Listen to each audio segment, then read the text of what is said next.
ఆ ప్రభువు యందు విశ్వాసం ఉంచా ఏమండి, తప్పకుండా నాకు జయము కలుగును గాక. ఆమేన్. సందేహింపకూడదంట. ఏమండి, ఏమించకూడదు? సందేహింపక.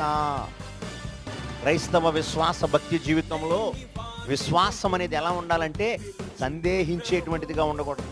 జరిగిద్దో జరగదో, చేస్తాడో చేయడో, నా వల్ల అయ్యిద్దో అవదో, నేను ఇది ఈ యొక్క బహుమానం గెలుచుకుంటానో గెలుచుకోనో, ఏమో ఇల్లు కట్టుకుంటామో కట్టుకోమో, అయ్యో పిల్లల పెళ్ళిళ్ళు చేస్తామో చేయలేమో, అయ్యో మాకొచ్చిన బలహీనతల్లో నుండి మేము బయట పడతామో పడమో, అయ్యో మా స్థితిగతులు దరిద్రతలో నుండి దౌర్భాగ్యతల నుండి మేము లేవనెత్తబడతామో లేవనెత్తబడమో.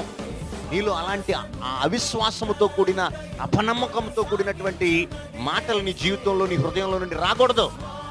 అవి ఎప్పుడైతే నీలో నుండి వస్తాయో నువ్వు నిజంగానే బయటికి రాలేవు, నువ్వు నిజంగానే జయించలేవు, నువ్వు నిజంగానే ముందుకు వెళ్ళలేవు. ఆ సమస్యల్ని నువ్వు దాటుకొని ముందుకు